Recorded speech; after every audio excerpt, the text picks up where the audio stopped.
Topic को आज आगे बढ़ाया जाए। नॉन मेटल का वाटर से रिएक्शन पिछले क्लास में हम लोग नहीं कर पाए थे। और छोटू आपकी बेसिक्स कवर है, पहली क्लास आज आपकी बेसिक्स कवर है पूरा केमिस्ट्री में, ठीक ठाक। कैल्शियम के एटॉमिक नंबर 20, बहुत बढ़िया। टीन की तीन 50, बहुत बढ़िया, ठीक है। और आर्सेनिक सॉलिड है कि लिक्विड है कि गैस है?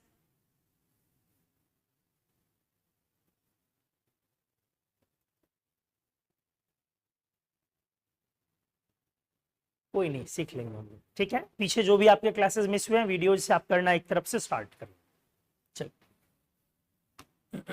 कुछ डाउट नहीं पूछना ना किसी को, नहीं ना?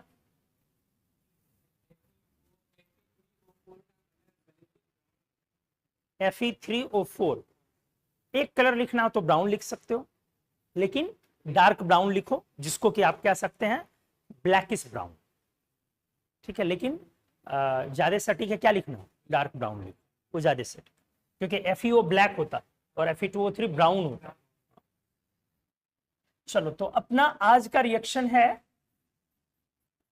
अभी हम लोग कुछ पिछले क्लास में हम लोग ने मेटल्स का करा था ना, नॉन मेटल्स टुवर्ड्स वाटर। पिछली क्लास में क्या हुई है, मेटल का वाटर से, और उसके बाद रिएक्टिविटी ऑफ नॉन मेटल हुई। Good, non metals towards water. Reactivity of non metal आपको समझ में आ गया था। सामान्य तौर पे नॉन मेटल्स कौन से एजेंट हैं, ऑक्सीडाइजिंग या रिड्यूसिंग?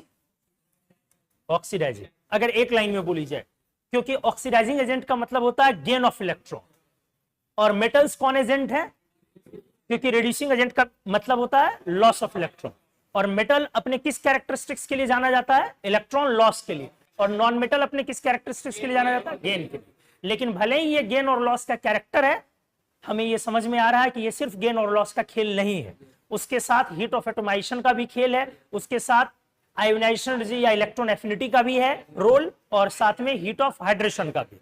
इन सब चीजों में हाइड्रेशन एनर्जी का एक अहम योगदान है, क्योंकि उसे ही सारे रिक्वायर्ड इंथैल्पीज को मैनेज करना होता है। अच्छे से क्लियर हो गया था, ठीक।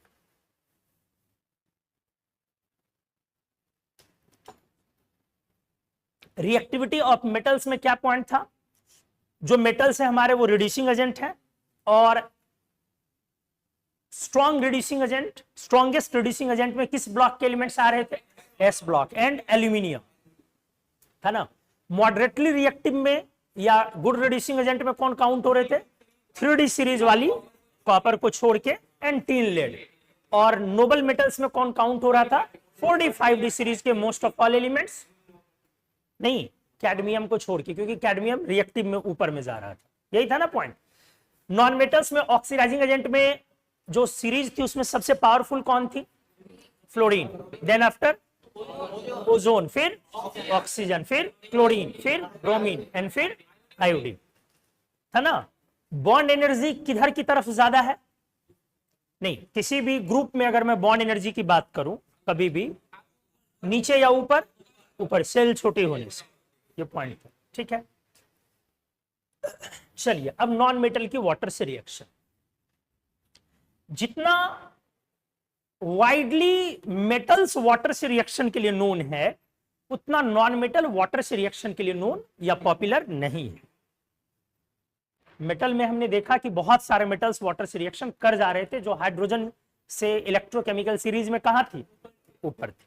नॉन मेटल में ये चीजें इतनी आसान नहीं है, ये कॉम्प्लिकेटेड है, सारे नॉन मेटल्स आसानी से वाटर से रिएक्शन नहीं करते। पॉइंट है कि नॉन मेटल की रिएक्टिविटी किधर है, लेफ्ट एंड डाउन या अप, लेफ्ट एंड अप। तो एक बात तो क्लियर है कि सबसे ज्यादा रिएक्टिव तो हैलोजन वाला है, लिस्ट में भी पढ़ लिया, fluorine oxygen, ozone oxygen, chlorine bromine iodine, तो एक तरफ से तो आ ही गया। तो ये बात तो जनरल रिएक्टिविटी में समझ में आती है कि लेफ्ट एंड अप, इधर हमारा रिएक्टिविटी ऑफ नॉन मेटल्स, सही है, ठीक है। और कोने वाला ग्रुप है अपना 7, बावजूद इसके अगर आप हेलोजन को छोड़ दो तो कोई भी वाटर से रिएक्शन आसानी से नहीं करता है। और हेलोजन में भी फ्लोरीन, क्लोरीन, ब्रोमीन, आयोडीन तक, ब्रोमीन तक, आयोडीन भी नहीं। क्या बोला, पॉइंट समझ में आया? नॉन मेटल्स वाटर में, चूंकि उसका एक लॉजिक है, पहला पॉइंट तो लॉजिक ये है, नॉन मेटेलिक एलिमेंट्स अधिकांश गैस, तो गैसेस की हाई काइनेटिक एनर्जी होती है, पहला पॉइंट वो है। तो वो वाटर में बहुत ज्यादा स्टे नहीं कर पाता, वो तेजी से स्किप कर सकता। दूसरा पॉइंट ये भी है कि वो ऑक्सीडाइजिंग एजेंट है, और अगर एक दो को छोड़ दो तो बाकी कोई स्ट्रॉन्ग ऑक्सीडाइजिंग एजेंट भी नहीं है, इसलिए वाटर को ऑक्सीडाइज करना डिफिकल्ट। जैसे ये रिड्यूसिंग एजेंट थे स्ट्रॉन्ग, तो वाटर को क्या किया उन लोगों ने, रिड्यूस किया, और ये वाटर को क्या करना चाहेंगे, ऑक्सीडाइज। अब बहुत अच्छा ऑक्सीडाइजिंग एजेंट भी बहुत ज्यादा संख्या में नहीं है, तो हम लोग देख लेते हैं। कुल मिला के पॉइंट क्या बना कि वाटर की तरफ ज्यादा कॉमन रिएक्शंस मेटल के हैं या नॉन मेटल के? मेटल्स के। नॉन मेटल के ज्यादा कॉमन रिएक्शन नहीं। मेटल और नॉन मेटल में 9th-10th में अंतर समझाया जाता है, डिफरेंसेस लिखवाए जाते हैं, हिंदी और अंग्रेजी दोनों मीडियम वाले लिखवाए जाते हैं ना। नॉन मेटल्स मेलेबल नहीं होते, मेटल्स मेलेबल होते हैं। हाँ, मेटल को पीटने पर सोनरस प्रॉपर्टी आती है, नॉन मेटल में हिंदी मीडियम वाले इसी को लिखते हैं। मेटल को पीटने पर ठन की आवाज आती है, नॉन मेटल को पीटने पर भस की आवाज आती है। छी छी छी छी छी छी। ये सब कोई अंतर नहीं है, ये सब कोई डिफरेंस नहीं है। फिजिकल डिफरेंसेस एलिमेंट्स में डिफरेंस नहीं है, केमिकल डिफरेंस बोलिए अच्छा डिफरेंस माना जाए। तो मेटल नॉन मेटल में अगर डिफरेंस बोलना हो तो केमिकल बोलिए, और शुरुआत कहां से की जाए? एक तो फिजिकल में फिजिकल स्टेट से थोड़ा डिफरेंशिएट कर दिया, और बॉन्डिंग प्रॉपर्टी से डिफरेंशिएट कर दिया। बॉन्डिंग प्रॉपर्टी अलग है, बताया कि मेटल की जो बॉन्डिंग प्रॉपर्टी है, बॉन्डिंग अलाइनमेंट है, वो बिल्कुल भी वहां है ही नहीं, किसी नॉन मेटल में है नहीं। नॉन मेटल में दो ही तरीके की बॉन्डिंग प्रॉपर्टी, या तो वो मॉलिक्यूलर है नेचर या वो कोवेलेंट नेटवर्क है नेचर। मेटल में ये कभी है ही नहीं। मेटल में क्या है, वो मेटेलिक क्रिस्टल्स में, जहां मेटेलिक बॉन्डिंग से बंधे हुए। तो एक डिफरेंस ये, अच्छी डिफरेंस ये हो सकती है, मेटल एलिमेंट्स प्रायः वाटर के साथ की तरफ नॉर्मल या थोड़े डिफिकल्ट सिचुएशन में रिएक्टिव है, और नॉन मेटल्स मोस्टली वाटर की तरफ रिएक्टिव नहीं। ये स्मार्ट बढ़िया सा डिफरेंस हुआ। ठीक है, क्या लिखूंगा, मोस्टली नॉन मेटल्स आर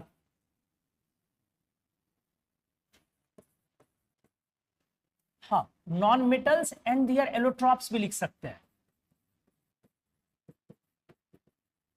समझ में आया ना? आर क्या लिखने वाला हूं, non reactive towards water. Clear हो गया? अब क्लासिफिकेशन को याद करो तो थोड़ा बहुत और लिंक कर पाओगे अच्छे से। छोटू आप परेशान नहीं होंगे, आपकी पहली क्लास है तो पीछे से चीजें यूज होंगी, धीरे धीरे आप पकड़ लेंगे और बहुत मजा आएगा बाद में। जैसे याद करो, अगर मैंने बोला फास्फोरस, तो फास्फोरस से क्या आया सर, व्हाइट रेड ब्लैक। तो मैंने बोला नॉन मेटल, और नॉन मेटल में उनके एलोट्रॉपिक फॉर्म भी, क्या जी? तो इन सब का हमारा वाटर में नहीं होगा, नो रिएक्शन, या फिर बोलेंगे इनसॉल्युबल। अगर रिएक्शन नहीं है तो इसीलिए लिखा मैंने नॉन मेटल्स या और उनके एलोट्रॉपिक फॉर्म। कार्बन क्या लिखा, अब डायमंड है, ग्रेफाइट है, फुलरेंस है। समझते जाइएगा क्या मैं बोलना चाहूं। फिर वाटर से नो रिएक्शन।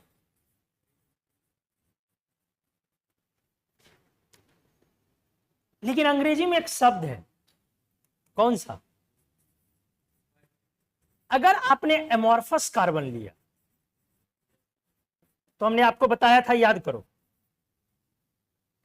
अगर आपने एमॉर्फस कार्बन लिया तो अब ये वाटर की तरफ ड्रास्टिक सिचुएशन पे क्या बोला था, इसको रेड हॉट करते हैं और उस पर स्टीम डालते हैं।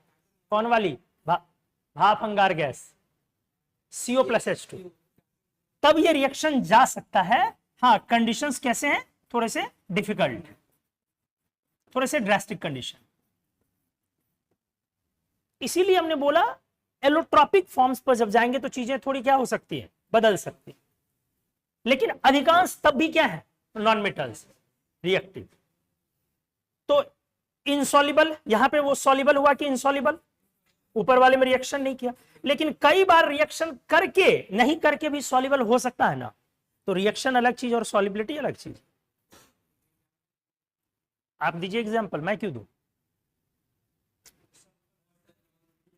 रिएक्शन करने का मतलब सॉल्युबल नहीं है और सॉल्युबल होने का मतलब रिएक्शन नहीं है। यह बात कितने लोगों को समझ में आया? हाथ उठाओ,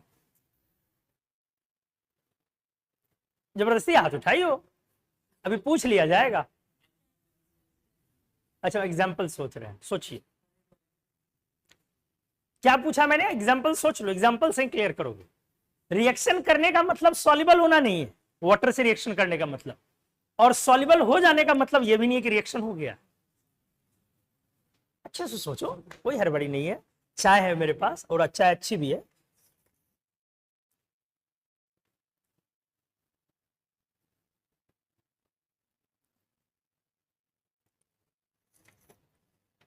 सोच लिया, अपने पास रखिए दिमाग में।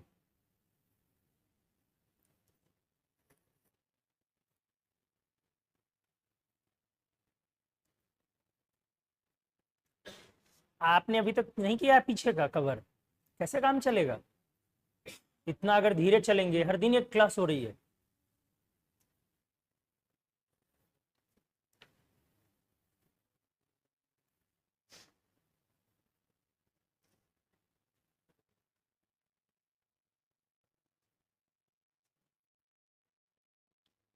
आया कुछ? बोलो आप कौन एग्जाम्पल दोगे? रुक जाओ, दो लोग, सिर्फ दो, और कोई नहीं देना? देना, लेडीज फर्स्ट।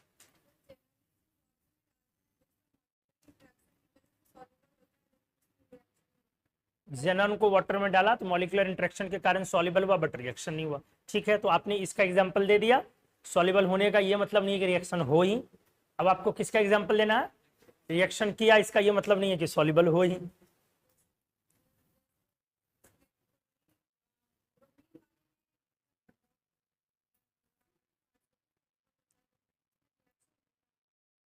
ब्रोमीन वाले में पार्शियली सॉल्युबल होता है लेकिन रिएक्शन होता है। लेकिन मुझे तो आप ऐसा एग्जांपल आपको देना है जो इनसॉल्युबल है फिर भी रिएक्शन हुआ है।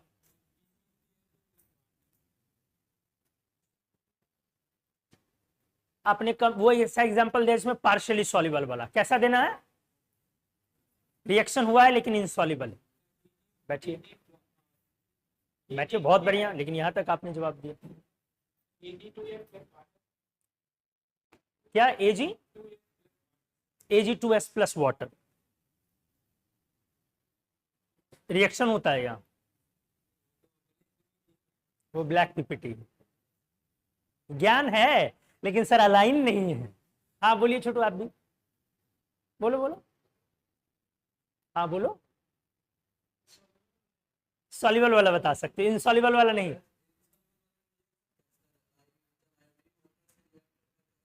आयोडीन वाटर से रिएक्ट ही नहीं करता। KI के प्रेजेंस में वो चीज अलग हो गई ना फिर। हाँ बोलिए।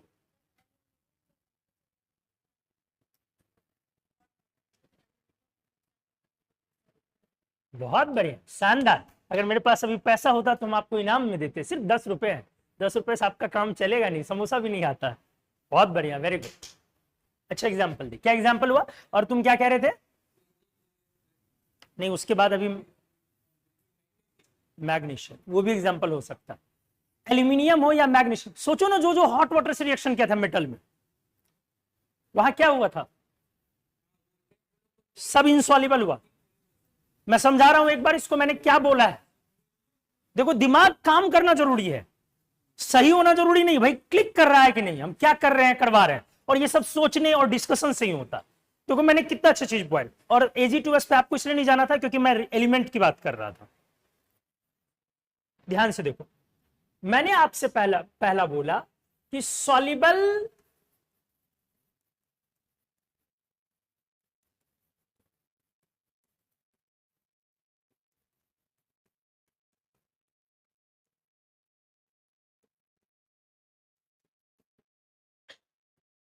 क्या यही बातें बोली गई? बोलो,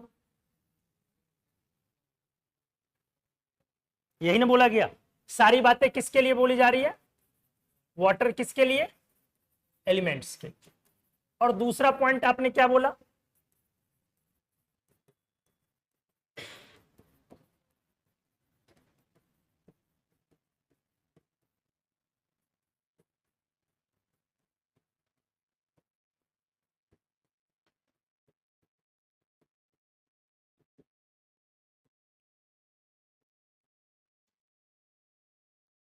यही है ना कि अगर इंसॉल्युबल हुई तो इसका यह मतलब नहीं है कि रिएक्शन नहीं ही हुई, यही बोला। अच्छा, तो मुझे पहले इसको सॉल्व करने के लिए कैसे एलिमेंट्स ढूंढने हैं? सॉल्युबल कैसे ढूंढने, और दूसरा कैसा ढूंढना है? रिएक्शन नहीं हो, यही ना ढूंढनी है जी। तो सोचो, सॉल्युबल और रिएक्शन नहीं हो, ज़ेनॉन, इनर्ट नोबल गैसेस, क्या उनके रिएक्शंस होते हैं वाटर से? क्या वो सॉल्युबल है या नहीं है? बिल्कुल है। अगर अदर देन एलिमेंट जाओ, NaCl, नमक पानी में सॉल्युबल है, क्या नमक का पानी से रिएक्शन होता है या आयंस अलग हो जाते हैं? समझ में आया? चीनी पानी में डालो, अगर सॉल्युबल है, सॉल्युबल होता है, तो क्या चीनी का वाटर से रिएक्शन होता है या नहीं होता है? वहां रिएक्शन नहीं होता। ठीक है, तो यहां का एग्जाम्पल क्या बनेगा? ज़ेनॉन इन वाटर सॉल्युबल है या नहीं है? है, लेकिन केमिकल रिएक्शन है या नहीं है? नहीं है।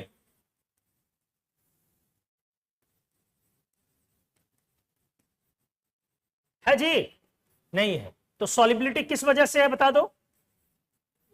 Solubility is due to dipole, dipole ID interaction, बोला था ना, डायपोल आईडी इंटरेक्शन रिजल्ट्स क्या बनाता है? Hydrate, which results formation of hydrate का फॉर्मूला क्या है? Xg.6h2, which results formation of Xg.6h2। ये कितने लोग का क्लियर हो गया ये वाला पार्ट? बहुत अच्छा, ठीक है। क्या छोटू? हाँ, ऊपर वाला इसलिए नहीं लेना चाहिए क्योंकि स्प्रैंगली सॉल्युबल है और सॉल्युबिलिटी इनर्ट नोबल गैस में नीचे हुई थी।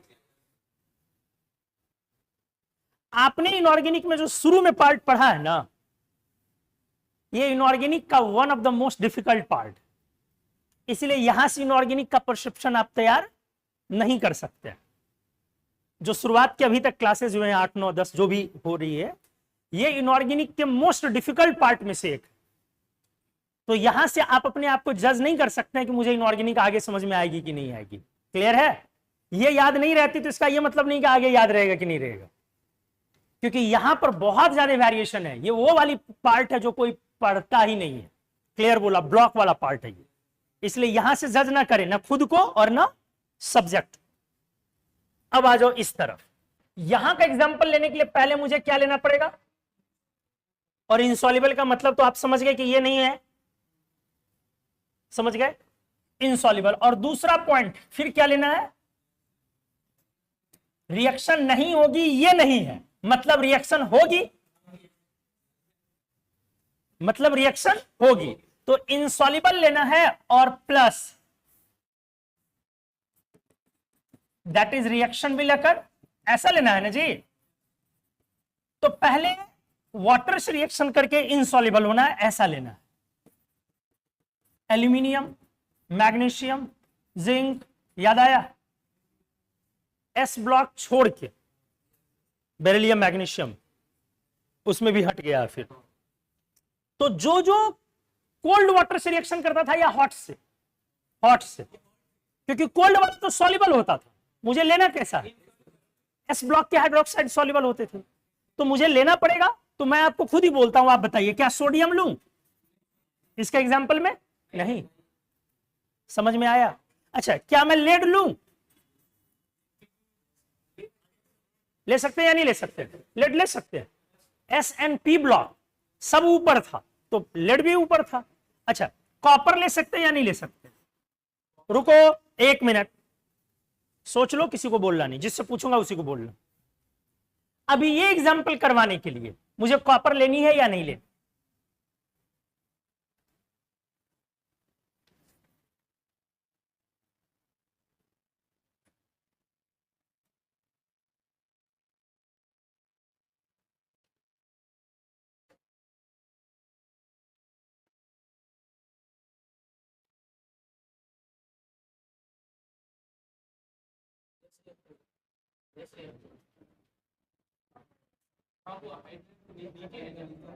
नहीं, मैंने बोला किसी को बोलना नहीं है, जिससे पूछूंगा उसको बोलना। सोच लिया? छोटू आप बताइए, कॉपर यहां पे लेनी है या नहीं लेनी? अगर पीछे के लेक्चर्स आप करते आए तो आप तो क्लिक, तुरंत क्लिक करेगा। नहीं भी जवाब दे पाने का ये मतलब नहीं है कि अरे हम क्यों नहीं बता पा रहे हैं। मैंने बोला कि बहुत डिफिकल्ट पार्ट। मैंने ये नहीं पूछा आपसे कि कॉपर वाटर से रिएक्शन करेगी कि नहीं करेगी। मैंने आपसे पूछा है इस थियरी का एग्जाम्पल मुझे लेना है, तो क्या मैं कॉपर ले सकता हूं कि नहीं, और ये थियरी कौन सी है, ये लाइन क्लियर लिखी हुई, insoluble and reaction will occur. लेना या नहीं लेना? नहीं लेना। बैठिए, आप बताइए मैडम। नहीं लेना। एक्सप्लेन कीजिए क्यों नहीं लेना। कॉपर वाटर से रिएक्शन देता है, इसलिए नहीं ले सकते हैं। ठीक है, वाटर से रिएक्शन कौन मेटल देता था? कैसा मेटल? थोड़ा रिकॉल कीजिए। डिस्टर्ब्ड लग रही है क्या? डिस्टर्ब्ड है? नहीं ना? ठीक। हाँ, वाटर से रिएक्शन कौन मेटल करता था? थोड़ा सा दिमाग पे एकदम जोर डालो।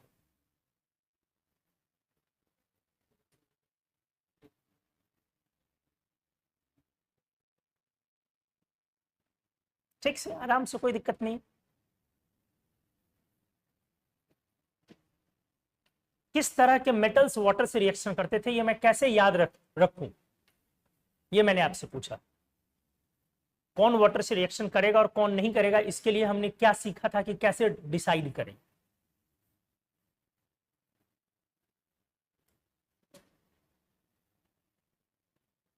बाकी लोग नहीं, उनको बोलने दीजिए। एक्टिव मेटल वाटर से रिएक्शन करता था, याद आया? जो हाइड्रोजन के ऊपर था वो एक्टिव हाइड्रोजन को डिस्प्लेस करते थे और वाटर से रिएक्ट करते थे। तो ऊपर में कौन कौन से मेटल थे? एस ब्लॉक, पी ब्लॉक सारे, और 3D सीरीज किसको छोड़ के? तो जब आप खुद ही बोल रही हो कॉपर छोड़ के, तो फिर कॉपर से लड़वा रही हो। आपने बोला कॉपर रिएक्शन करेगी, अच्छा क्या बोला? नहीं करेगा। अच्छा, इसीलिए लिया क्योंकि कॉपर रिएक्शन नहीं करेगा। मुझे कैसा लेना है? तो कॉपर नहीं ले सकते ना। इसमें कैसे एग्जांपल लेने हैं जी? पहला तो जो रिएक्शन कॉपर करेगा क्या? तो नहीं करेगा, तो ये तो यहीं छट गया। अभी एक कंडीशन और बाकी है। क्लियर हुआ? अच्छा, ये अब नहीं ले सकते हैं। अब ये भी एक बार फिर से बताइए, सॉल्युबल कौन कौन हाइड्रोक्साइड है मेटल के? सारे मेटल्स में से कौन कौन मेटल के हाइड्रोक्साइड सॉल्युबल है? S block, except beryllium magnesium. तो आपके पास दिमाग है और रिस्टोरिंग एबिलिटी भी है, तो उसको रिस्टोर करना है, इश्यूज को फिक्स करके। ठीक है, बैठिए। सबको समझ में आया?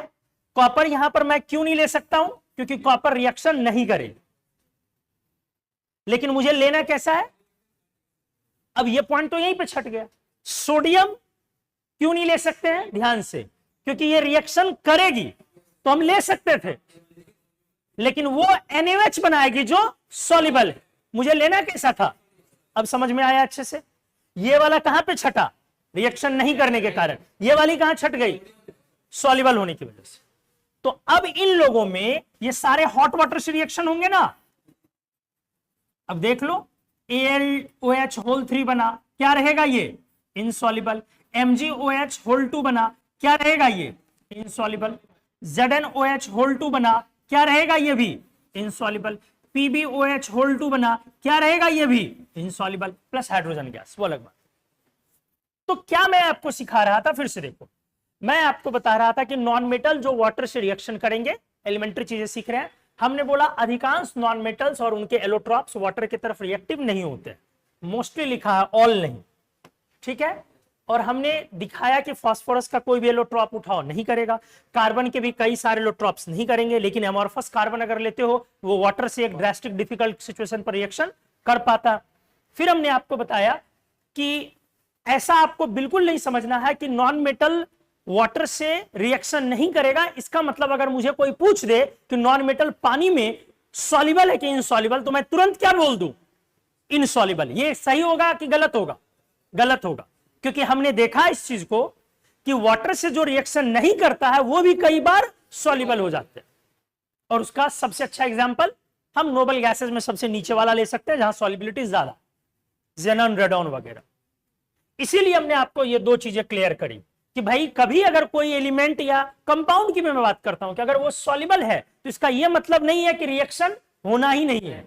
सॉल्युबल होने का मतलब यह नहीं कि रिएक्शन होना ही नहीं है, मतलब हो ही जाए, नहीं भी हो सकता। और इनसॉल्युबल होने का यह मतलब नहीं है कि रिएक्शन नहीं हुआ, हो भी सकता, हो के भी इनसॉल्युबल हो सकता। यह कॉन्सेप्ट क्लियर हो गया। चलो अब आता हूं रिएक्शन।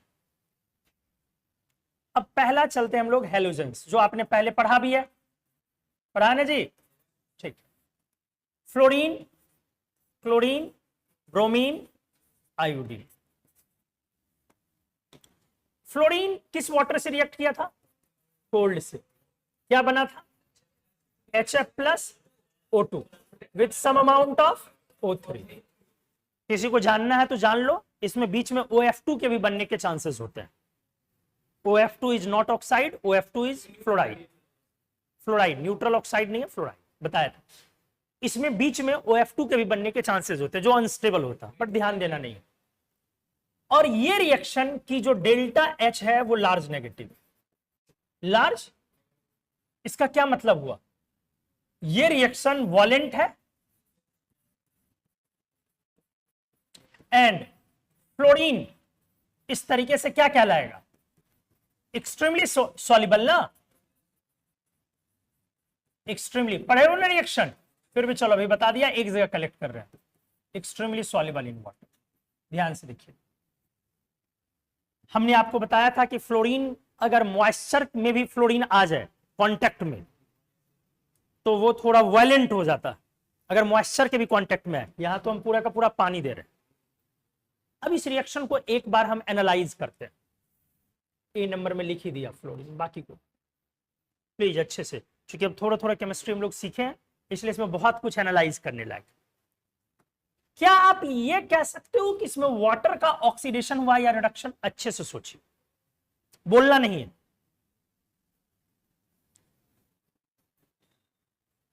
इस रिएक्शन में वाटर का ऑक्सीडेशन हुआ है या रिडक्शन?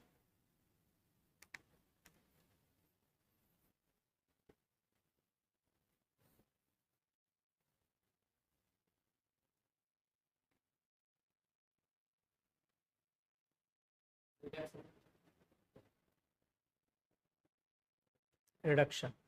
कोई बात नहीं, बोल दिया तो बोलते। क्या हो रहा है मुस्कान? ऑक्सीडेशन।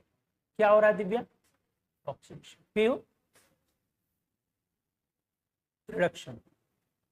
क्या आदाब शादाब क्या है? नहीं, शादाब है कि शबाब है? क्या है? छोटू, दोनों के नाम में बड़ा कंफ्यूजन होता है।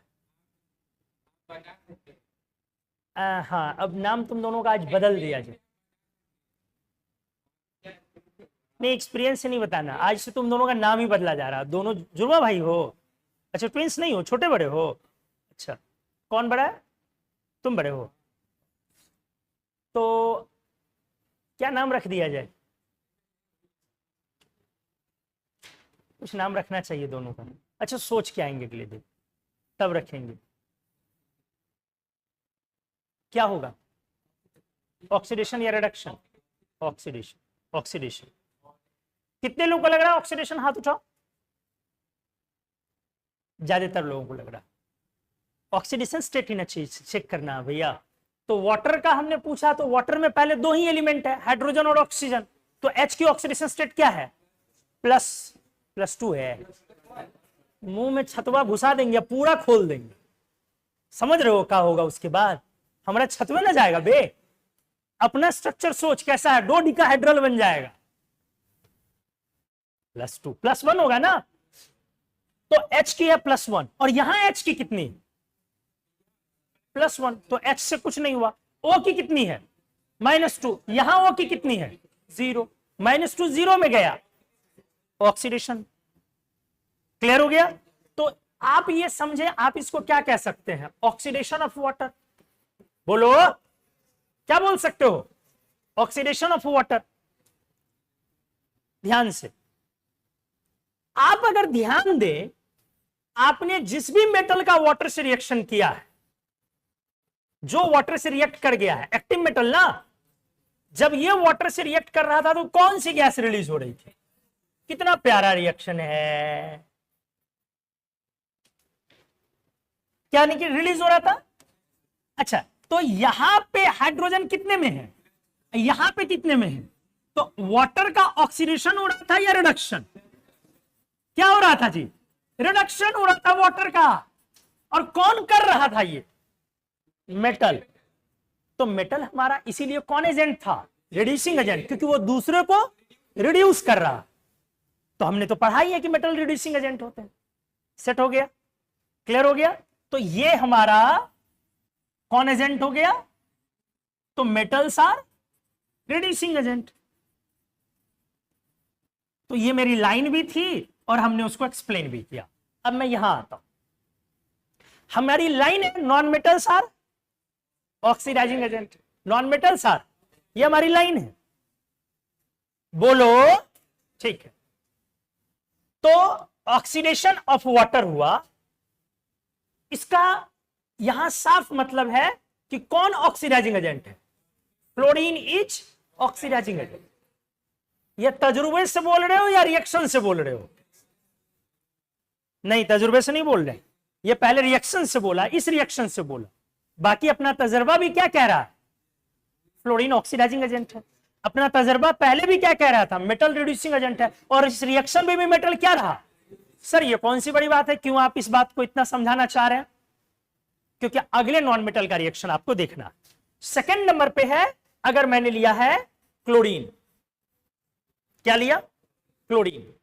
अच्छा एक पॉइंट और, एक लाइन और बोली जा सकती है, मेटल ने वाटर से हाइड्रोजन को डिस्प्लेस किया, बोल सकते हो कि नहीं, मेटल ने हाइड्रोजन को वाटर से डिस्प्लेस किया, डिस्प्लेस हटा दिया, और खुद मेटल जाके ऑक्साइड बना लिया या हाइड्रोक्साइड, ये भी बोल सकते हैं। यहां पे भी क्या कह सकते हो, फ्लोरीन ने वाटर से उसके ऑक्सीजन को क्या किया, डिस्प्लेस किया, और खुद जाके वहां पे क्या हो गया, बैठ गया। किसको डिस्प्लेस किया, तो यहां पे मैं चलो ये भी लिखता हूं, और फ्लोरीन डिस्प्लेसेज ऑक्सीजन ऑफ वाटर ना जी, और वहां पे आप क्या लिखोगे दोस्त,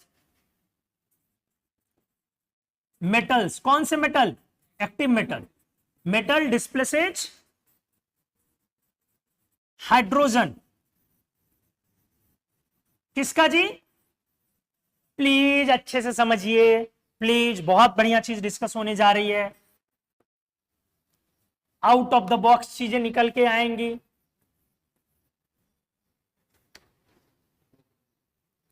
क्लोरीन क्या लिया अब अगले नंबर पे, आपको तो याद है रिएक्शन, क्लोरीन कोल्ड वाटर से रिएक्शन करता था जब, तो क्या बनाता था, HCl प्लस HOCl। एसिड्स है, एसिड्स ज्यादातर पानी में सॉल्युबल होते हैं, तो ये वाटर सॉल्युबल एसिड्स थे आराम से। इसीलिए क्या बोला गया था, क्या बोला गया था हमारा, बोलो, कि क्लोरीन इज फेयरली सॉल्युबल, अच्छे से वो सॉल्युबल है किस चीज में, वाटर। वाटर का मतलब कोल्ड वाटर ही होता, और सॉल्युबिलिटी है किस वजह से, डेल्टा जी नेगेटिव रिएक्शंस की वजह से, मतलब रिएक्शन आराम से हो रहा है इस वजह से। आपने यह भी पढ़ा था कि अगर मैं गर्म कर दूं पानी को तो HCl प्लस HClO3 बनेगा, पढ़ा था, फिर भी मैं बता रहा हूं, जो लोग नए हैं जान लीजिए, गर्म पानी से ये रिएक्शन, ये भी फिर से क्या बना रहे हैं, वाटर सॉल्युबल एसिड्स। क्या जी, बोलो। इसलिए chlorine is fairly soluble in hot water, सही है, ठीक, दोनों लिख दिए। अब आइए, पिछले प्रोसेस के तरह ही आपको इस बार एनालाइज करना है। इस बार मेरे वाटर का क्या हो रहा है, और कोल्ड को एनालाइज करना, हॉट को नहीं।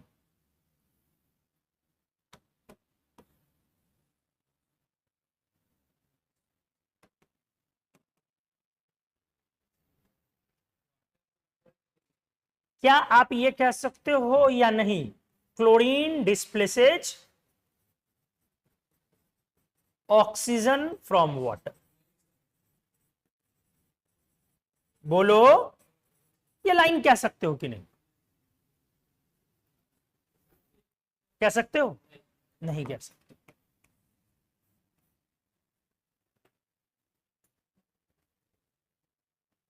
डिस्प्लेस करने का मतलब क्या है, अगर डिस्प्लेस किया तो ऑक्सीजन बाहर फेंक दिया जाए, क्या ऑक्सीजन बाहर आया है? फ्लोरीन और क्लोरीन में जमीन आसमान का अंतर आ गया, यह डिस्प्लेस नहीं कर रहा। क्या आप ये लाइन कह सकते हो कि क्लोरीन ऑक्सीडाइजेज वाटर?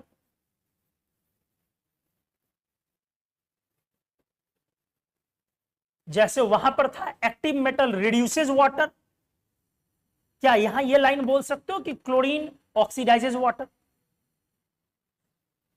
ये वही बात हुई, ऑक्सीडाइज करने का मतलब क्या है, ऑक्सीडेशन स्टेट को बढ़ाना।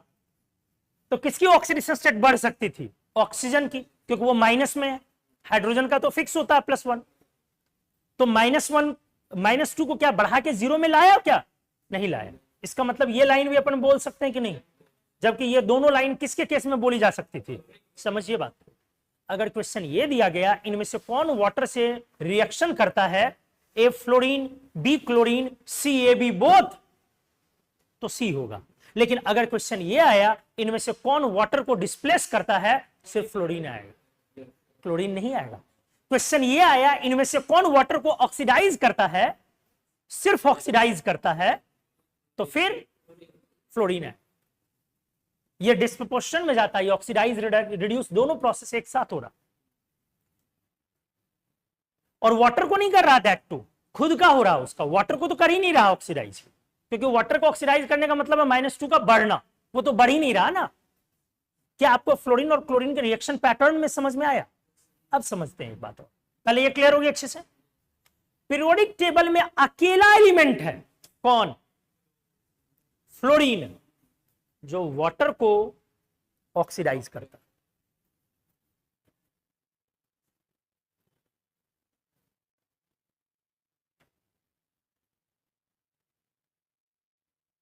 मतलब ऑक्सीजन देता, क्योंकि आपने एक राउंड पढ़ा है, याद करें, जो रिएक्शन करते थे 2-4, कोई भी ऑक्सीजन नहीं देता था।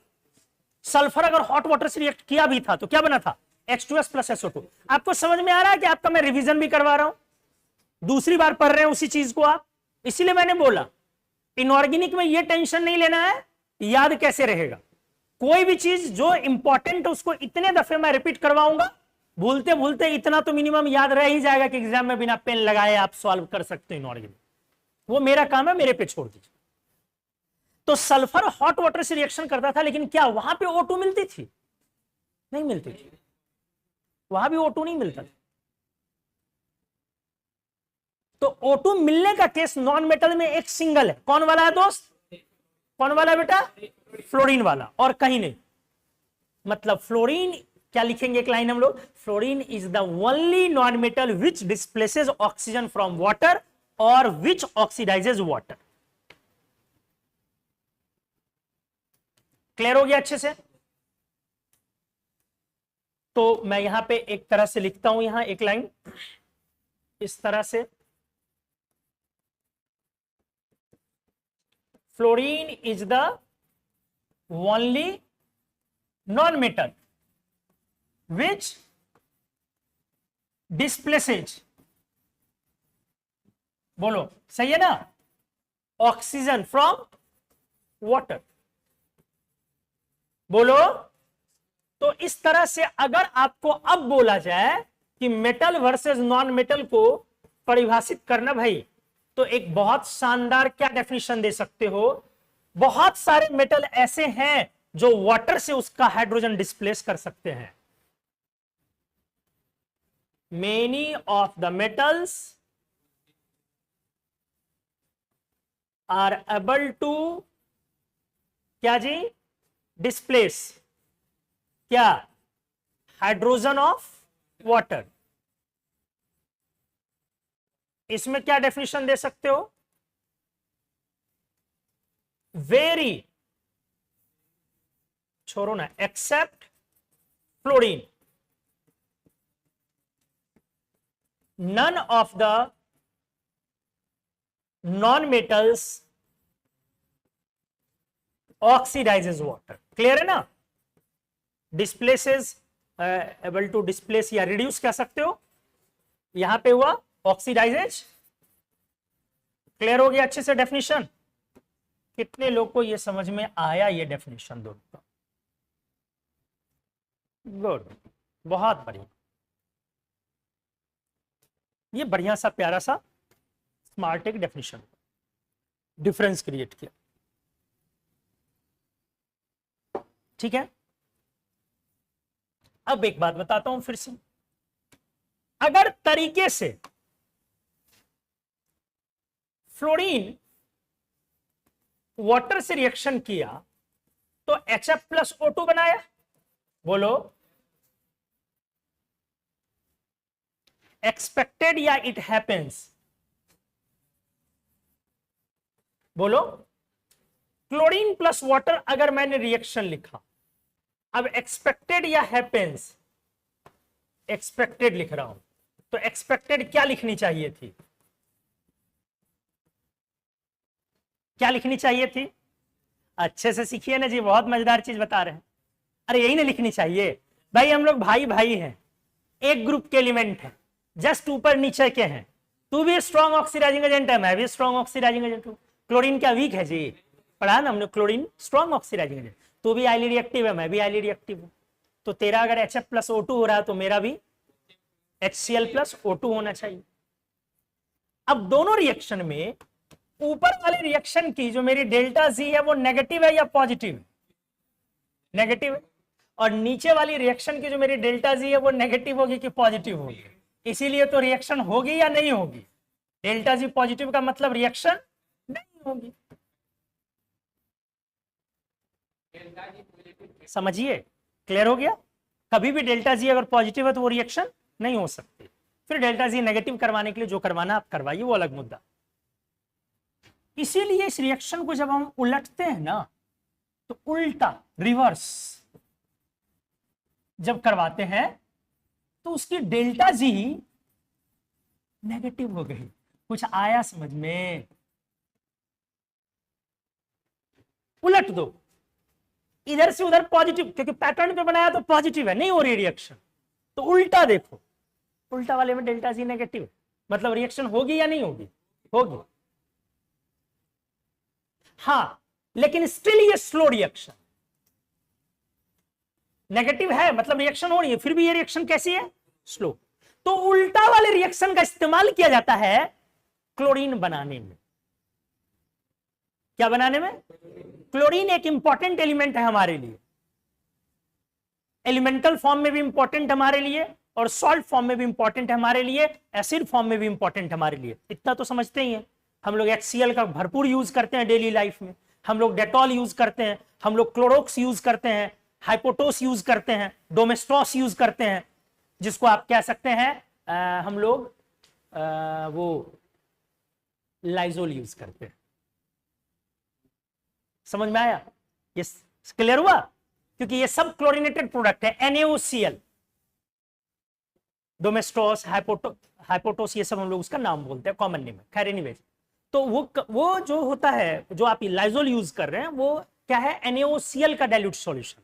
NaOCl मतलब क्लोरीन का सॉल्ट है, वो पावरफुल ऑक्सीडाइजिंग एजेंट है, बाद में सीखेंगे हम लोग। तो उसको हम लोग यूज कर रहे हैं, मतलब क्लोरीन का इस्तेमाल हम लोग कम करते हैं या बहुत ज्यादा। इसलिए क्लोरीन का प्रोडक्शन सस्ता होना चाहिए कि महंगा?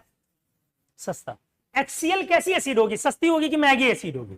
बहुत सस्ती। हम लोग बॉटल खरीद के लाते हैं 10 रुपए में, कितना दिन चला जाता है? 20 रुपए वाला बॉटल 6-6 महीने जाता है, अरे जाता है ना। तो HCl सस्ती चीज है, ऑक्सीजन तो मुफ्त में मिल रही है। तो अगर मैं इस पद्धति से क्लोरीन बनाऊं तो क्लोरीन जैसी महंगी चीज बहुत क्या हो जाएगी, सस्ती हो जाएगी और आसानी से बनेगी। समझ में आया? इस क्लोरीन को हेबर के सुपरविजन में पहली बार कैटलिस्ट इस्तेमाल करके जब बनाया गया था, बहुत ज्यादा प्रोडक्शन करवाया गया था। फर्स्ट वर्ल्ड वॉर से ठीक पहले हेबर के सुपरविजन में एक बड़ा सा वॉर हो गया था, जिसमें 10 लाख से ज्यादा लोग मारे गए थे। और हेबर के इस स्टेप की वजह से उनकी पत्नी ने सुसाइड कर लिया था। हेबर डिप्रेशन में चले गए थे, बाद में वो देश छोड़ दिए थे। हेबर एक ग्रेट साइंटिस्ट है जिनको नोबेल प्राइज मिला हुआ है, जिनकी वजह से आज आप जीवित। हेबर की वजह से क्रॉप साइकिल, नाइट्रोजन में की कमी आपके सॉइल में, इसकी भरपाई हम करते हैं फर्टिलाइजर से, और फर्टिलाइजर में नाइट्रोजन को फिक्स किया गया। और ये काम करने के लिए सबसे पहले अमोनिया बनाया गया, और अमोनिया को सबसे आसान तरीके से बनाने का तरीका किसने ढूंढा था? हेबर। समझे? खैर, साइंटिस्ट भी जो है वो कभी कभी अच्छा काम करते तो हैं, लेकिन कभी कभी दिमाग उलट गया तो निपटा देते हैं सबको। इसलिए साइंटिस्ट से पंगा नहीं लेना, और साइंटिस्ट बाद में बनते हैं, पहले तो वो क्या बनते हैं? टीचर। तो टीचर से पंगा लेना है कि नहीं लेना?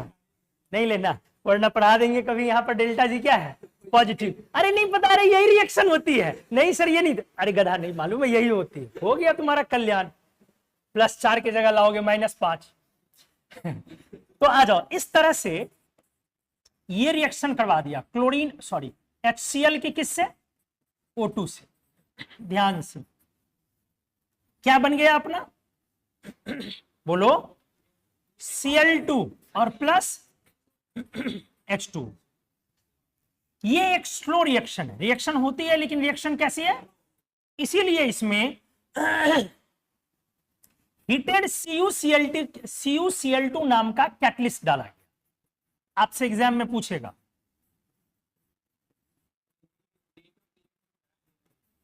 क्या डाला जाएगा? Heated CuCl2 catalyst. ये रेट ऑफ रिएक्शन को क्या करेगा? बढ़ाएगा। और इस पूरे प्रोसेस का नाम इस तरह से पड़ा, डेकन्स प्रोसेस। क्या पड़ा?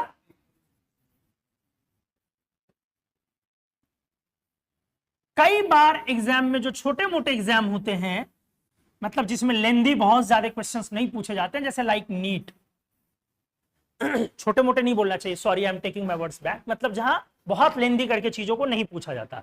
वर्सेस अगर IIT कर लो तो IIT में चीजों को लेंदी कर दिया जाता, मतलब चीज, मतलब हम लोग वहां पे समझो ऐसे तो दोहा समझते हो, दोहा नहीं समझते हो, जो हम लोग डुएट जो बनाते हैं, कपलेट्स जो बनाते हैं, तैयार करते हैं, एक लाइन से दूसरी लाइन जो तैयार होती है, तो उसमें क्या होता है ना, हम किसी कंटेंट को डायरेक्ट ना बोल करके इनडायरेक्ट बोलते हैं, ठीक है। और एक हुआ कि इनडायरेक्ट, डायरेक्टली सेंटेंस ही बोल दिया, तो नीट वाला डायरेक्टली सेंटेंस बोल दे रहा है, और IIT वाला उसको फ्रेम करता है इस तरह से कि भाई पहले समझो किसका मतलब ये है, फिर समझो उसका मतलब ये है, अब बताओ कि ये क्या होगा। वो दोनों छोड़ दो, अब ये बताओ ये क्या हो। पहले उधर आएगा नहीं जिधर घंटा बताएं सर, इसलिए वो आने चाहिए। तो कभी कभी जो नीट में पूछ लिया जाता है, मेंस में भी पहले पूछता था, अभी भी करता है, डायरेक्ट कैटलिस्ट ही पूछ लिया जाता है। जैसे नीट 2025 का पेपर देखा है, एक क्वेश्चन पूरा का पूरा कैटलिस्ट पे ही है, एक क्वेश्चन पूरा कैटलिस्ट ही है। रिएक्शन लिखा है जैसे HCl + O2 Cl2 + H2O, उसमें पूछा कि कैटलिस्ट क्या यूज हो रहा है, और वो है ना क्रॉस मैचिंग थी, क्रॉस मैचिंग बड़ा बढ़िया था, जिसमें विल्किंसन कैटलिस्ट भी था, जिगलर नेटा कैटलिस्ट भी था। तो कैटलिस्ट से क्वेश्चन डायरेक्टली भी आते हैं और कैटलिस्ट से क्वेश्चन इनडायरेक्टली भी आते हैं, और कैटलिस्ट पर बच्चों का ध्यान नहीं जाता। देख लिया, काम निकल गया, वो सोचता रहेगा रिएक्शन और पूछ लिया जाएगा कैटलिस्ट। इसीलिए आपका प्रॉपर्टीज ऑफ गैस के बाद अगला होमवर्क है लिस्ट ऑफ कैटलिस्ट याद करना। इनऑर्गेनिक में 15-20 कैटलिस्ट हैं जो घूम फिर के आपके पास आएंगे, तो आपको यह याद रखना है किस प्रोसेस में कौन सा कैटलिस्ट यूज होता है, रिएक्शंस उसके क्या है, ये याद रखना उतना जरूरी नहीं है, वो प्रैक्टिस ओवर द एक्सपीरियंस सीख जाएंगे।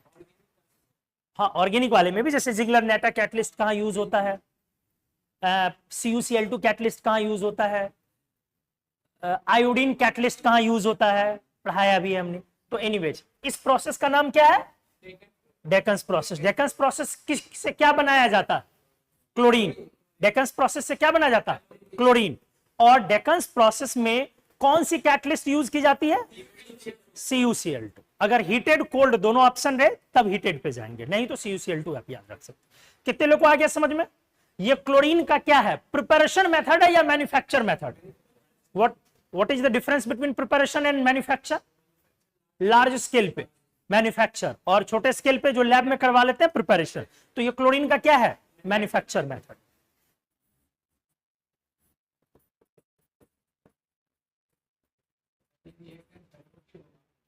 क्या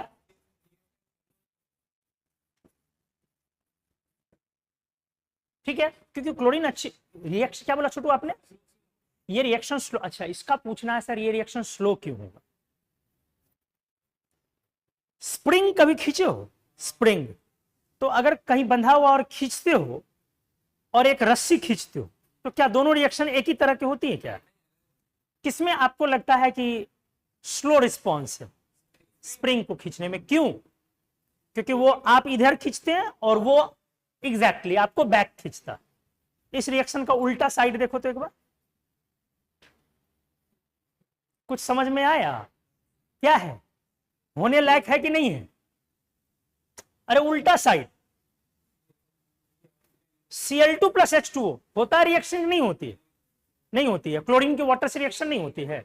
इसका मतलब अगर मैं इस रिएक्शन को ना पास करवा दूं तो क्या होने लगेगा, मेरा रिवर्स रिएक्शन होने लगेगा ना, बोलो।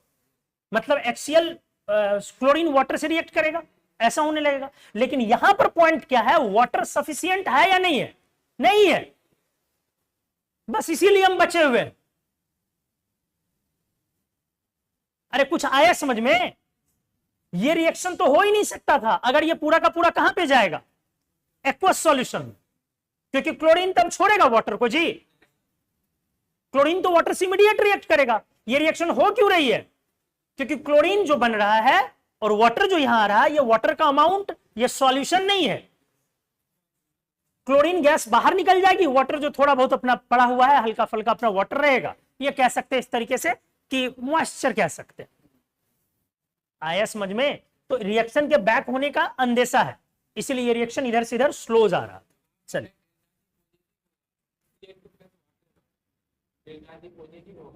गलत डायरेक्शन में जा रहे हो, उल्टा बोल रहे हो उसका। किसका, हाँ क्लोरीन प्लस वाटर। अरे छोटू छोटू, कभी कभी प्यार भी आता तुम पे, कभी कभी गुस्सा भी आता। फिर इसका क्या कहना है सुनो। इसने बोला कि सर आपने तो लिखा है कि क्लोरीन प्लस वाटर की डेल्टा जी पॉजिटिव होगी, और फिर आप सर कह रहे हैं कि क्लोरीन तो वाटर से आसानी से रिएक्ट कर जाएगा। तो प्यार आया इसलिए क्योंकि आपको यह समझ में आया सर ने तो दोनों बातें उल्टी कही। वहां पे पहले सर ने क्या बोला, क्लोरीन प्लस वाटर का रिएक्शन डेल्टा जी क्या है, पॉजिटिव। यहां पे सर क्या बोल रहे हैं, ये रिएक्शन स्लो क्यों है, क्योंकि बैक जाने की टेंडेंसी है। और बैक जाने की टेंडेंसी क्यों है, तो सर ने बोला क्लोरीन तो वाटर से तुरंत रिएक्ट कर सकता है। ध्यान दिया कुछ। क्लोरीन वाटर से डेल्टा जी नेगेटिव होती है कब, जब HCl प्लस HOCl बन रहा होता है। यहां क्या बन रहा है, HCl प्लस O2। भाई बहुत कॉन्सेप्चुअल है, तो उतना दिमाग काम किया, अच्छा नहीं किया और अच्छा, टेंशन ही नहीं है। तो दो अलग अलग बातें हैं। क्लोरीन का वाटर के साथ जो रिएक्शन की डेल्टा जी है वो नेगेटिव है या पॉजिटिव है। फिर से सुनो,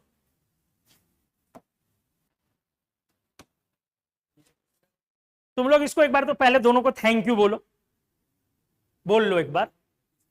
जिसने पूछा, किसने पूछा था, क्या नाम है तुम्हारा, शादाब, बोलो थैंक यू शादाब। अरे बोलने पे बोल ही नहीं रहा। अरे अच्छी चीज इसके वजह से समझ में आई आप लोगों को। थैंक यू बोलो पहले। हाँ थैंक यू। तुम लोग भैया लगा के बोलो, बोल ही नहीं रही है। देखो इसने जो पूछा मैं एक बार फिर से बोल रहा हूं। इसका कहना है कि सर दो अलग अलग चीजें, क्लोरीन वाटर से यहां जो रिएक्ट किया HCl प्लस सॉरी क्या था Cl2 plus water, HCl plus क्या था O2। हमने यहां पे लिखा है कि इसकी डेल्टा जी क्या है, तो आपको यह समझ में आ रहा है ना। इसका यह मतलब नहीं है कि क्लोरीन का वाटर से रिएक्शन की डेल्टा जी पॉजिटिव होती है। मैंने बोला क्लोरीन की वाटर से रिएक्शन की, भैया ये सब तो टीचर का क्लियर नहीं होता, डेल्टा जी पॉजिटिव होती है। बोलो ये स्टेटमेंट सही है या गलत है? गलत है। डेल्टा जी पॉजिटिव जरूर है, लेकिन आपने ये बोला है तो गलत है। क्यों? क्योंकि आपने लिखा क्लोरीन की वाटर से रिएक्शन डेल्टा जी पॉजिटिव होती है। जी नहीं। क्यों? क्योंकि हमें तो पता है क्लोरीन वाटर से रिएक्शन करता है या आराम से रिएक्शन होता है, HCl प्लस HOCl। हमने पढ़ा है ये तो एक्सोथर्मिक रिएक्शन है, इसमें काफी हीट रिलीज होती है। ये एक्सोथर्मिक रिएक्शन और इसकी डेल्टा जी नेगेटिव होती है। तो क्लोरीन की वाटर से जो रिएक्शन की डेल्टा जी वो नेगेटिव होती है। आपको क्या बोलना पड़ेगा रेदर देन इसके? बोलना पड़ेगा क्लोरीन की H2O से रिएक्शन से O2 प्रोड्यूस। अब आया समझ में? करने की डेल्टा जी क्या होती है? अब सही है या गलत है? अब सही है। अब समझ में आया अच्छे से? कितने लोगों का ये क्लियर हो गया? वेरी गुड, आपका भी क्लियर हो गया। ठीक है, हाँ डेफिनेटली आप क्या बनाना चाहते हैं डेल्टा जी उस पर डिसाइड हो। ठीक है, डेल्टा जी पॉजिटिव है या नेगेटिव है, क्या बनाना चाह रहा है मेरा प्रोडक्ट, क्या बन रहा है उससे डिसाइड हो। चलो क्लियर हो गया। तो मैं क्लोरीन का वाटर से रिएक्शन आपको समझा रहा था कि भैया ये फ्लोरीन से वाटर से रिएक्शन से काफी क्या है, अलग है, बहुत अलग है। क्लोरीन रिएक्ट कर रहा है और आराम से रिएक्ट कर रहा है। अब सी नंबर पे किस पे चला जाए? ब्रोमीन पे।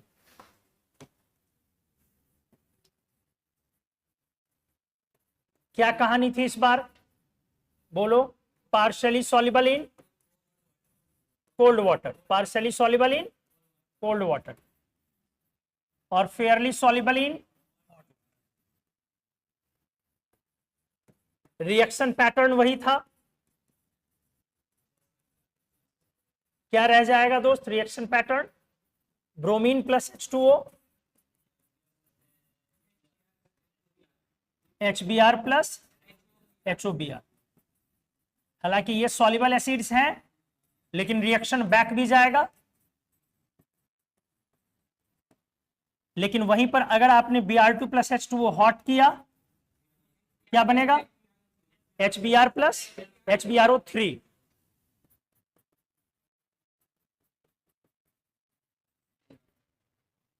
ठीक है। अब डी नंबर में क्या थी? आयोडीन। हमने बोला ये वाटर में क्या है, सॉल्युबल कि इनसॉल्युबल?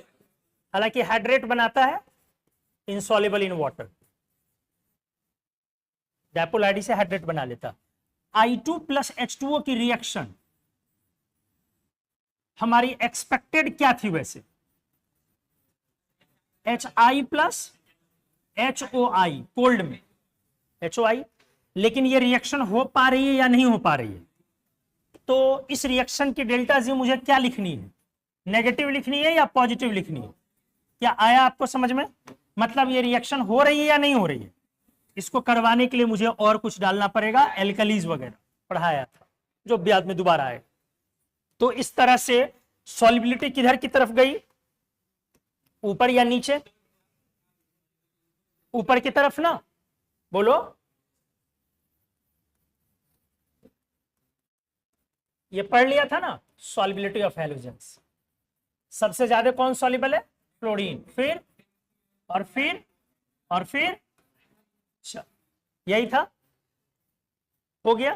तो सेकंड फर्स्ट नंबर पे शायद हेलोजन रखा था एक पे। अब सेकंड पे आ जाओ, oxygen and ozone 6A group में, 6A एलिमेंट्स। मतलब ये रिवीजन हो रहा है आपका। पहला केस है ए नंबर में ऑक्सीजन एंड ओजोन, क्या ये दोनों वाटर से रिएक्शन करते हैं? बोलो नहीं, इनका वाटर से रिएक्शन नहीं होता, लेकिन फिर भी ये पानी में सॉल्युबल है कि इनसॉल्युबल? सॉल्युबल है। कम या ज्यादा से मतलब नहीं है, पानी में लगभग सॉल्युबल होते हैं, है ना, पढ़ा आपने प्रॉपर्टीज ऑफ गैस में भी। O3 ज्यादा सॉल्युबल है कि O2? O3। चलो, soluble, water soluble to an extent, एक लिमिट तक वाटर में इसकी सॉल्युबिलिटी है। और सॉल्युबल कौन है? O2 से ज्यादा O3। और सॉल्युबिलिटी का रीजन क्या है? डायपोल आईडी ना। Solubility is due to intermolecular interaction, यही ना, क्योंकि ओजोन तो पोलर है, डायपोल आईडी नहीं लिख सकते वहां। Strengthening of IM interaction, intermolecular interaction.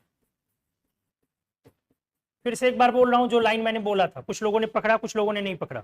मैंने बोला यहां पे ये नहीं लिख सकते थे solubility is due to dipole ID interaction, जैसे जेनॉन में लिखा, इसलिए नहीं क्योंकि ऑक्सीजन में तो आईडी है। आईडी किसके लिए डिफाइन किया था? पोलर के लिए कि नॉन पोलर के लिए? नॉन पोलर के लिए। पोलर के लिए डायपोल था। तो ओजोन पोलर था या नॉन पोलर था? पोलर। तो ओजोन के केस में क्या नहीं आ सकता? डायपोल आईडी नहीं, वहां डायपोल डायपोल हो जाए। लेकिन किसके केस में डायपोल आईडी हो जाएगी? ऑक्सीजन के केस में। तो इसीलिए मैंने सीधा क्या लिख दिया? इंटरमॉलिक्यूलर इंटरेक्शन, कि उसमें दोनों आ गया।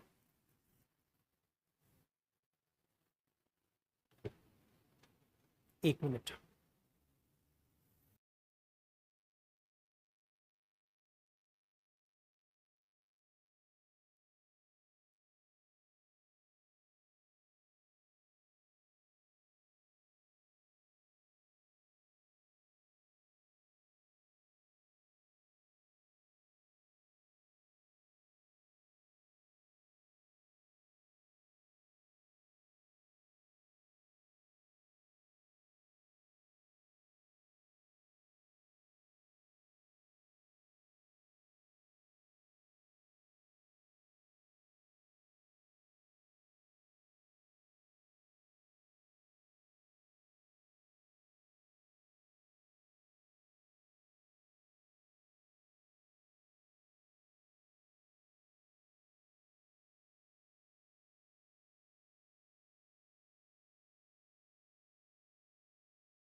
हाँ sorry.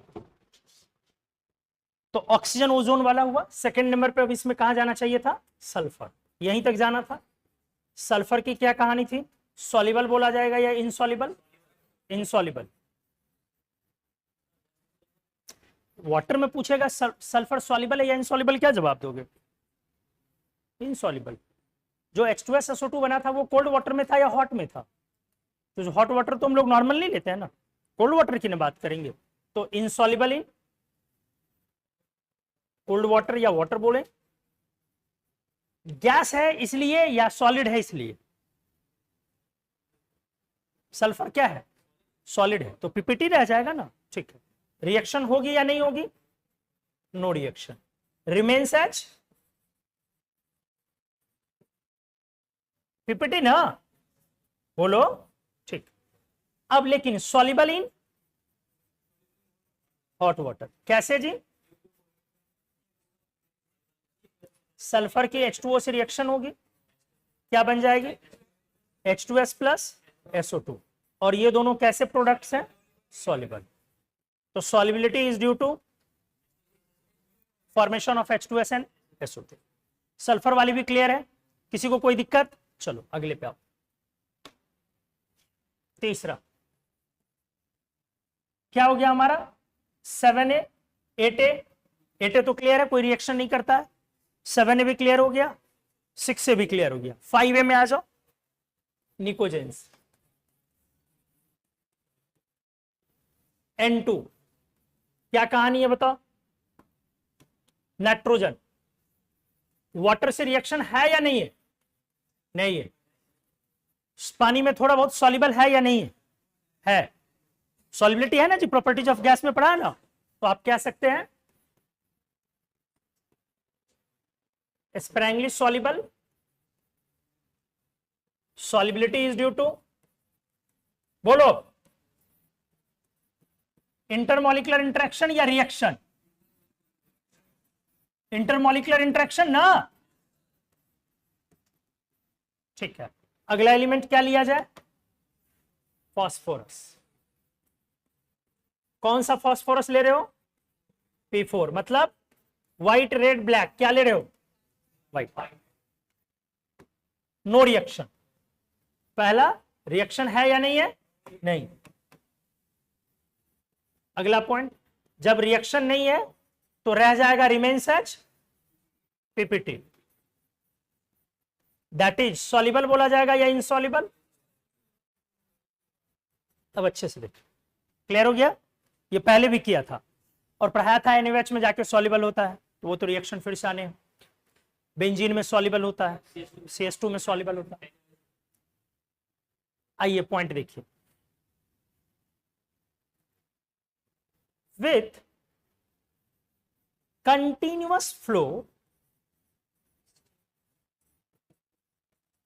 of steam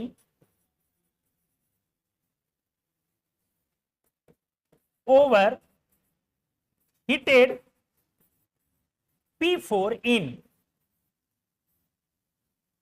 inert atmosphere,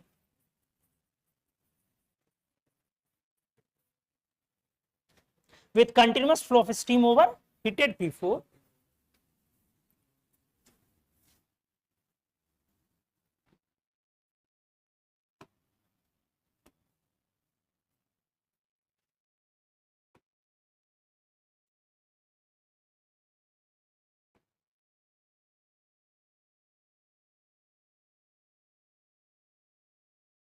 it partially decomposes to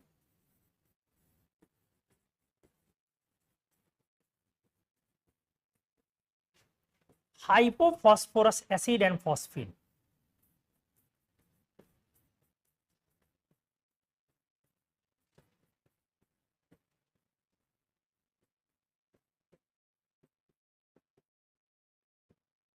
देखिए,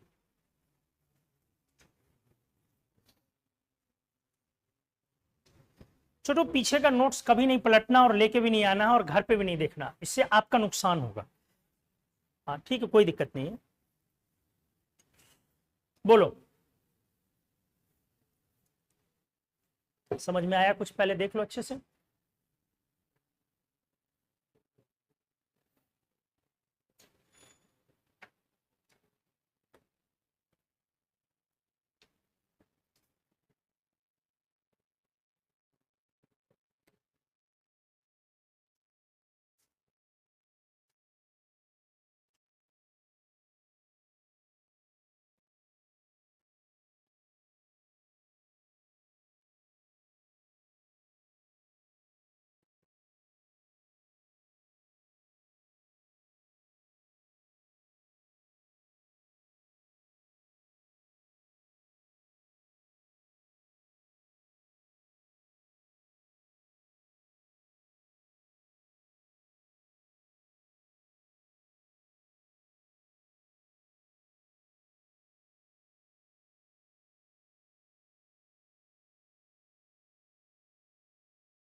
कुछ आया समझ में?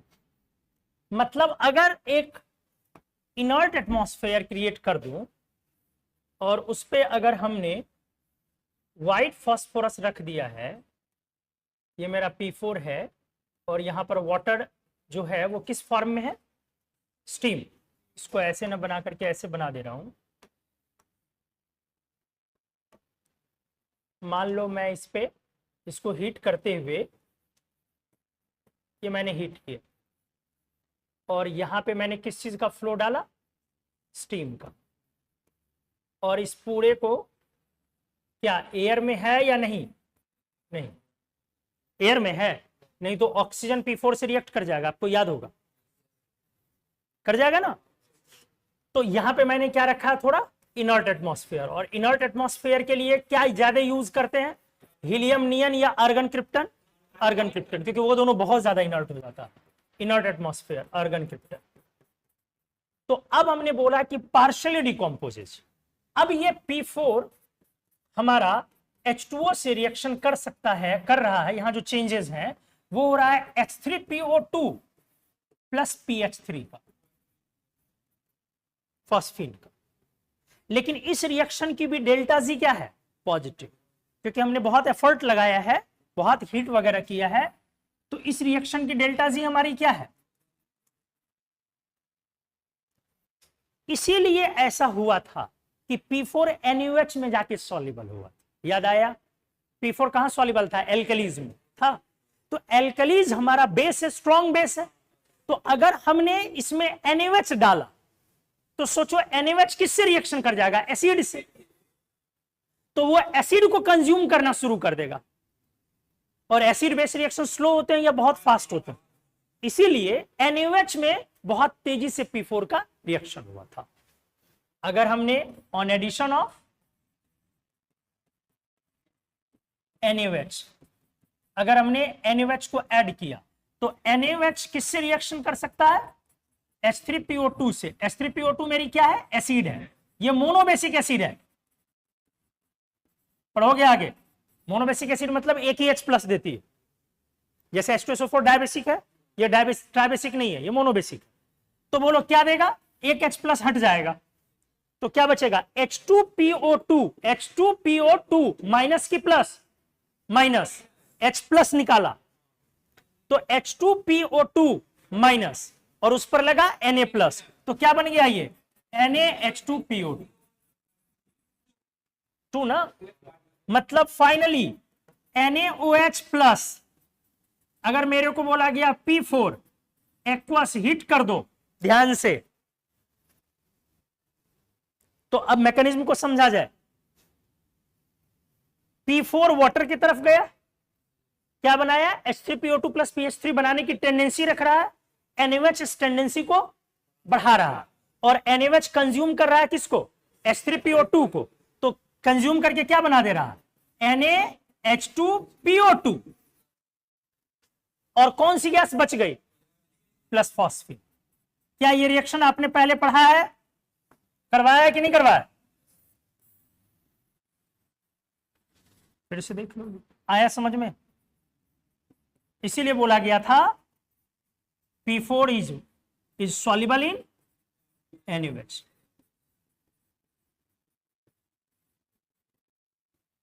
ये रिएक्शन अभी फिर आएगा, जेईई एडवांस 2023 में भी आया हुआ, जेईई एडवांस 2015 में भी आया हुआ, जेईई मेंस 2017 में आया हुआ, नीट 2000 देख लो 20 है या 19 ऐसे भी कुछ है, नीट में भी कई बार आए हुए, एक दो 4 5 की बात नहीं है, 10 15 बार से ज्यादा ये एग्जाम में आए हुए। NaOH की P4 की सॉल्युबिलिटी NaOH। तो सामान्य तौर पर अगर बोला जाए कि फास्फोरस पानी में सॉल्युबल है कि इनसॉल्युबल है, इनसॉल्युबल। अगला पॉइंट, अगर बोला जाए कि फास्फोरस हॉट वाटर में सॉल्युबल है कि इनसॉल्युबल, तब भी इनसॉल्युबल है। रिएक्शन करता है वाटर से कि नहीं करता, नहीं करता, लेकिन एल्कलीज में सॉल्युबल है कि नहीं है, है। तो हमने बोला बेसिकली पॉइंट क्या है कि ये इस पैटर्न का रिएक्शन बना सकता था, और ये दिखाया कि अगर मैंने व्हाइट फास्फोरस को हीट करते हुए इनर्ट एटमॉस्फेयर में कंटिन्यूअस स्टीम का फ्लो दिया तो वो ये चीजें बना रही थी। इसीलिए जब उस पर क्या डाला हमने, बेस, स्ट्रॉन्ग बेस, तो एसिड को कंज्यूम करके नहीं होने वाले रिएक्शन को भी आगे कैरी फॉरवर्ड किया। तो NaOH प्लस P4 फाइनली क्या आ गया, NaH2PO2 प्लस PH3। अभी ये रिएक्शंस आपके इनऑर्गेनिक में पूरे सिलेबस में 5 बार तो कम से कम और आएंगे। आपको एक बार में याद हुआ तो ठीक है, नहीं हुआ तब भी 5 बार आए। चक्कर आ रहा है जोड़ पर।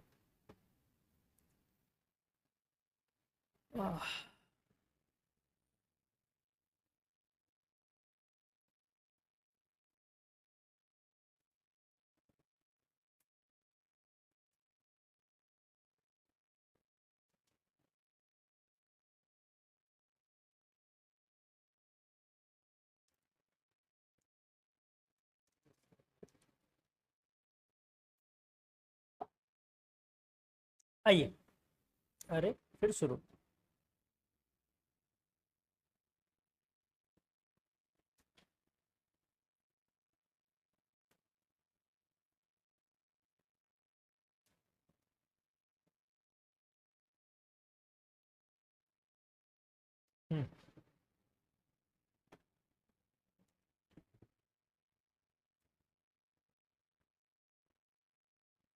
ठीक है, तीसरा हो गया निकोजेंस। अब चौथे पे चलते हैं हम लोग, कार्बन फैमिली पे ना, क्योंकि आर्सेनिक वगैरह हमें पढ़ना नहीं। तो चलो आ जाता हूं carbon family and boron family एक साथ डिस्कस करते हैं, क्योंकि नॉन मेटल यहीं पे समाप्त है। देखिए अच्छे से, कार्बन में अभी भी पढ़ा आपने कि ये सब, इसमें कार्बन फैमिली और बोरॉन फैमिली में हम लोग एलिमेंट्स लेते हैं, कार्बन, सिलिकॉन एंड बोरॉन। नहीं समझे? बाकी नहीं लेना, क्योंकि बाकी तो धीरे धीरे मेटल्स हो जा रहे हैं, और मेटल का वाटर से रिएक्शन हमने पढ़ लिया, तो सिर्फ यही थी। अगर इन एलिमेंट्स को बोलूं तो क्या लिखा जाएगा, सॉल्युबल कि इनसॉल्युबल? इनसॉल्युबल। रिएक्शन होगी या नहीं होगी? No reaction with water at ordinary condition. सही है जी? सामान्य कंडीशन पर वाटर से इसकी रिएक्शन होगी या नहीं होगी? बोलिए, नहीं होगी दोस्त। ठीक है, मतलब अगर ये रहेगा वाटर में तो किस फॉर्म में रहेगा? पीपीटी के फॉर्म में, प्रेसिपिटेट बन के रहेगा, रिमेन्स एज पीपीटी। क्लियर है? लेकिन अब बारी बारी से, बट अगर मैं कार्बन को लूं, एमोर्फस वाला जो पहले ही डिस्कस कर दिया, ग्रेफाइट डायमंड नहीं, तो क्या पढ़ा था आपने? अगर रेड हॉट कार्बन लिया जाए तो ये वाटर से रिएक्शन स्टीम से कर पाता है, और क्या बनाया था याद करो, CO+H2। लेकिन इस बार रिएक्शन में ऑक्सीडेशन हुआ है कि रिडक्शन हुआ है? वाटर का रिडक्शन हुआ। गौर किया? क्योंकि कौन सी चीज आ गई, रिडक्शन ऑफ H2, वाटर।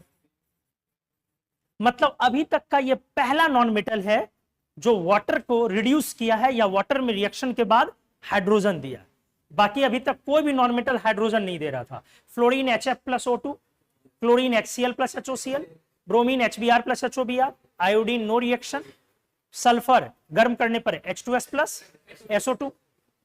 समझ में आ गया? ना ऑक्सीजन रिएक्शन किया, ना नाइट्रोजन रिएक्शन किया, ना फास्फोरस। समान कंडीशन पर कोई भी रिएक्शन कोल्ड हॉट में नहीं किया।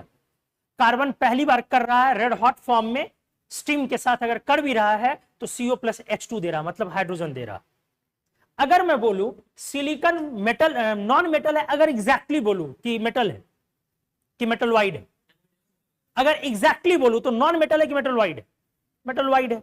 मेटल वाइड है ना, हालांकि नॉन मेटेलिक है लेकिन मेटल वाइड है। बोरॉन एग्जैक्टली क्या है, नॉन मेटल या मेटल वाइड? वो भी मेटल वाइड है, नॉन मेटेलिक है बट मेटल वाइड है। तो अगर मैं एग्जैक्टली बात करूं तो क्या ये लाइन स्टेटमेंट सही हो गया कि नहीं? Amongst all non metals carbon is the only non metal which reduces water. बोलो, जैसे amongst non metals fluorine is the only non metal which oxidizes water. कितने लोगों को ये बात समझ में आ गई? हाथ उठाइए। Very good. तो आप क्या लिखेंगे इस तरह से, carbon is the only non metal which reduces H2O2 किसमें? H2। क्लियर हो गया? तो ये कौन एजेंट की तरह काम किया यहां? रिड्यूसिंग। और आप जानते भी हो कि कार्बन कौन एजेंट होते हैं? रिड्यूसिंग एजेंट होते हैं। नॉन मेटल सामान्य तौर पर कौन एजेंट होते हैं? Oxidizing. Non metals are oxidising agent. आपने पावर पढ़ा भी है बहुत बार, fluorine, ozone, oxygen, chlorine, bromine, iodine. याद हुआ? तो याद हो गया होगा। जहां तक ब्रोमीन तक आप किस में जाते हो? स्ट्रॉन्ग ऑक्सीडाइजिंग एजेंट में। और आयोडीन में क्या बोलते हो? Weak oxidizing agent. तो non metals are oxidising agent except, लेकिन अब कौन नॉन मेटल्स ऑक्सीडाइजिंग एजेंट नहीं है? तो कार्बन। तो boron, carbon, silicon, hydrogen and phosphorus. ये सारे कौन एजेंट हैं? Strong reducing agent. ये भी नॉन मेटल्स हैं लेकिन कौन एजेंट है? तो आप ऐसे भी ध्यान रख सकते हैं सर, उन लोगों को छोड़ के अधिकांश reducing agent. Boron, carbon, silicon, phosphorus, hydrogen, ये स्ट्रॉन्ग रिड्यूसिंग एजेंट है। ये काफी अच्छा पॉइंट आ गया। कार्बन को आपने देख भी लिया कि कैसे कार्बन वाटर को रिड्यूस करके क्या ला रहा है? H2 gas. बी नंबर में अगर मैं आऊं सिलिकॉन, अब इसी पैटर्न पे होगा सिलिकॉन भी। नॉर्मली ये भी क्या रहेगा? इनसॉल्युबल। लिख ही दिया है ऊपर, नो रिएक्शन लिख दिया ना इन तीनों का एक बार में, इनसॉल्युबल। लेकिन सिलिकॉन को भी अगर आप रेड हॉट करें और इस पर भी अगर मैं क्या डालूं? स्टीम, ये भी उस तरीके से कुछ बना सकता है। फर्क है कि इस बार SiO नहीं बनता है। क्या बनता है? SiO2 + H2, क्योंकि SiO बनता ही नहीं है, ये एग्जिस्ट ही नहीं करता। रेयर कभी बन जाता है बहुत हाई टेम्परेचर पर कार्बन रिडक्शन प्रोसेस में, लेकिन आपको नहीं जानना। आप बोलोगे कि SiO डज नॉट एग्जिस्ट। वहां CO बना है ना ट्रिपल बॉन्ड के कारण, यहां SiO एग्जिस्ट नहीं करता क्योंकि वह ट्रिपल बॉन्ड सिलिकॉन नहीं बना सकता। कई बार बोला लार्ज साइज का एलिमेंट है, डबल भी नहीं बना पाता। इसमें डबल बॉन्ड है क्या? है ऐसा? नहीं है। अरे CO में कितने बॉन्ड्स है दोनों के बीच? 3। कितने बॉन्ड्स हैं? 3। सिलिकॉन मल्टीपल नहीं बनाएगा, तो 3 तो छोड़िए, 2 नहीं बनाएगा। इसीलिए SiO2 कैसा होता? पॉलीमेरिक। जैसे P2 एग्जिस्ट नहीं करेगा, याद करो पढ़ाया था, क्योंकि फास्फोरस बड़ा साइज का एलिमेंट है तो ट्रिपल बॉन्ड नहीं बना रहा था। तो क्या किया? वो सिंगल बॉन्ड में टूट गया P4 में। तो SiO2 डबल बॉन्ड वाला स्ट्रक्चर होगा या नहीं होगा? तो ऐसे वो फैलने लगेगा। हर सिलिकॉन 4 बॉन्ड, हर ऑक्सीजन 2 बॉन्ड। ये SiO2 का स्ट्रक्चर। तो सिलिकॉन पर, रेड हॉट सिलिकॉन पर जब स्टीम गया तो फाइनली क्या बन गया? कम से कम SiO2 बन गया। अब अगला आ जाओ, और कौन वाली है? बोरॉन। बोरॉन के साथ भी सेम केस है, नॉर्मल वाटर से रिएक्शन नहीं हुई। बोरॉन में भी आप रेडनेस जब लाते हैं, मतलब हीट करते हैं, ये भी स्टीम को किस में कन्वर्ट कर दे रहा है? हाइड्रोजन में। और क्या बन गया? B2O3+। तो आपने क्या देखा? तीनों ही वाटर को क्या कर रहा? रिड्यूस कर रहा। ठीक है, डिफिकल्ट सिचुएशन में कर रहा, लेकिन तीनों ही वाटर को क्या कर रहा? रिड्यूस कर रहा।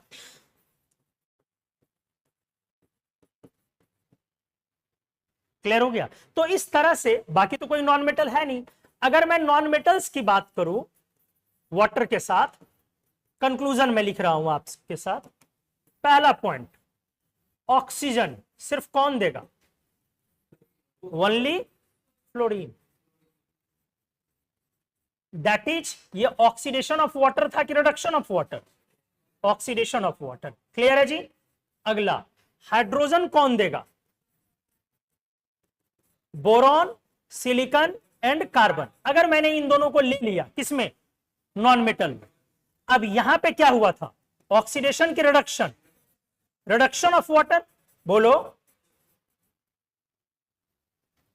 तो इस केस में 1 है, इस केस में 3 है, और बाकी या तो रिएक्शन नहीं कर रहे हैं या फिर बाकी इधर नो रिएक्शन। नो रिएक्शन में कौन कौन गया फाइनली? ये भी बता दो। N2O2, अरे नहीं गया ना ये सब? किसी भी कंडीशन पर रिएक्ट किया क्या? अरे N2O2 रिएक्ट किया वाटर से? नहीं किया। तो N2O2 है किसमें? नो रिएक्शन में। एंड नोबल गैसेज, वो भी रिएक्ट किए क्या किसी भी कंडीशन पे? नहीं। लेकिन रिएक्शन कहां कहां पे हुई है? रिएक्शन अकर्स, इन दोनों को छोड़ के बातें करनी। तो क्या क्या आ गया? अच्छा, उसमें फास्फोरस भी तो बोलोगे? अरे नहीं बोल सकते फास्फोरस, वो भी तो रिएक्शन नहीं किया ना, वो तो डिफिकल्ट सिचुएशन में पार्शियली डिकम्पोज हो रहा था। हाँ बोलिए, रिएक्शंस में क्या है बाकी? सल्फर, क्लोरीन, ब्रोमीन, वहां आयोडीन वहां ना चला गया जी, नो रिएक्शन वाले में गया आयोडीन। तो वो कितने अच्छे से क्लियर कर दिया। हाइड्रोजन किस में जाएगा? सोच के बोलो। हाइड्रोजन H2 ना, H2 हाइड्रोजन नॉन मेटल है, वो किस में जाएगा, इसमें नहीं जाएगा। हाइड्रोजन वाटर में रिएक्शन नहीं करेगा क्योंकि बहुत हल्की गैस है, ठीक है, तो वाटर से वो रिएक्शन नहीं करेगा, तो वो किस वाले चीज में जाएगा। बढ़िया से क्लियर हो गया। तो आज यहीं पे आपको छोड़ रहा हूं, नॉन मेटल्स की रिएक्शन किसके साथ, वाटर के साथ। अगली क्लास में एल्कलीज के स्टार्ट कर पाऊंगा, पता नहीं थोड़ा तबियत अच्छा नहीं लग रहा, तो नेक्स्ट क्लास में लोग एल्कलीज के रिएक्शन शुरू करेंगे। रिवाइज कर लेना अच्छे से। मैं आप लोगों का 2 तरीके का काम करवाने वाला हूं क्लासिफिकेशन वाले एरिया में। एक काम आपका करवाने वाले हैं, एक छोटा सा टेस्ट लेना है आपका जी। हाँ, क्लासिफिकेशन पे एक टेस्ट ले लूंगा 45 मिनट्स की। और कितना देर का टेस्ट हुआ था पिछला, 30 मिनट, तो 45 मिनट दे देंगे हम लोग। और एक काम होना आपका वन लाइनर क्वेश्चन होना।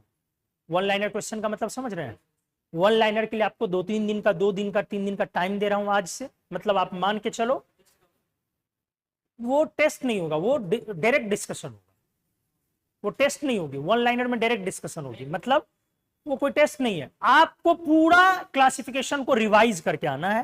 3 दिन का हमने आपको टाइम दे दिया, अभी से आज से जोड़ लो। वहां मैं एक लाइन का क्वेश्चन रखूंगा और सभी को अपने अपने आंसर देने। अब अगर वहां आप नहीं जवाब दे पा रहे हैं, पीछे पड़ रहे हैं, इसका मतलब आप मेहनती नहीं है, क्योंकि मैंने आपको 3-4 दिन टाइम दिया है कि आपके पास 50 से ज्यादा क्वेश्चन आएंगे और तुरंत तुरंत जवाब देना। क्वेश्चन किस टाइप का आएगा, सल्फर हॉट वाटर में क्या है, सॉल्युबल कि इनसॉल्युबल, ऐसा जवाब देना पड़ेगा। ब्रोमीन कोल्ड वाटर से रिएक्ट करके क्या बनेगा, प्रोडक्ट लिखिए। व्हाइट फास्फोरस की मेल्टिंग पॉइंट क्या है, वैल्यू बोलनी है। बकमिस्टर फुलरीन में कितने एजेस हैं, तुरंत बताना। समझ में आया, ये आपके मेमोरी को स्ट्रांग करेगा। वन लाइनर क्वेश्चन सबसे अच्छे मित्र होते हैं हमारे, ये इंडस्ट्री में कहीं करने का रिवाज नहीं है, ये मैं करवाऊंगा। आज से टाइम दे दिया, कितने दिन का, 3 दिन का। 3 से चौथे दिन में मैं ये काम आपसे करवा लूं, ठीक है, देख ली तो ठीक है, मैं इन्फॉर्म कर दूंगा टेस्ट प्रोबेबली कल। थैंक यू, पढ़िए अच्छे से, बाय।